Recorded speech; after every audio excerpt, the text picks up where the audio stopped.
बिस्मिल्लाहिर्रहमानिर्रहीम। अस्सलाम वालेकुम। सिंधी कहाणी में खुश आमदीद।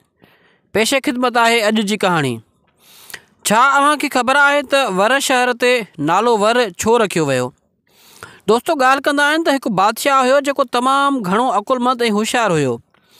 उन बादशाह जी शादी थियल न हुई। वज़ीरनि मुशीरनि खे फ़िक्र वरायो त अगरि बादशाह सलामत फ़ौत थी वञे त सुल्तनत जूं वाॻूं केरु संभालींदो। तंहिं करे अची बादशाह खे मशवरो ॾिनऊं त बादशाह सलामत अव्हां जी शादी करियो त अव्हां जे पुठियां कोई सुल्तनत जो वाली पैदा थिए। मशवरे खां पोइ बादशाह सलामत खे बि उहो फ़िक्र जाॻियो त वाक़ई उन मुतलिक़ को इक़दाम कजे।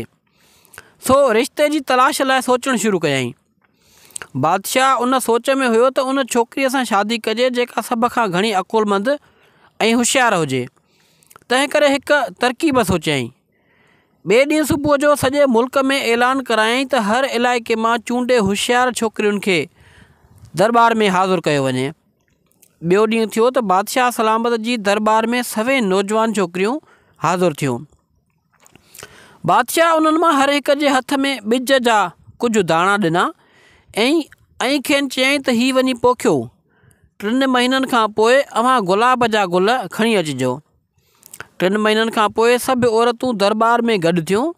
सभिनी जे हथनि में मुख़्तलिफ़ क़िस्मनि जा रंग रंगीला गुल हुया। कंहिंजे हथ में साओ त कंहिंजे हथ में अछो गुल हुयो त कंहिंजे हथ में नीरो गुल हुयो। हिकु छोकिरी बिल्कुलु हथिएं ख़ाली आई हुई। बादशाह उन खां पुछियो, तूं हथिएं ख़ाली छो आहीं?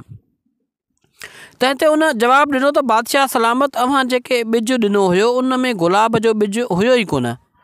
बादशाह उन छोकिरीअ जो जवाबु ॿुधी चयो त वाक़ई तूं इंतिहाई अकुलमंद आहीं। मुंहिंजे घर जी शहज़ादी बणजण जे लाइक़ु आहीं। उन खां पोइ बादशाह उन छोकिरीअ सां शादी कई ऐं खेसि पंहिंजी राणी बणायो। रही ॻाल्हि त वर शहर ते उहो नालो छो पियो सो ख़ुदा ॼाणे थो, मूंखे का बि ख़बर नाहे।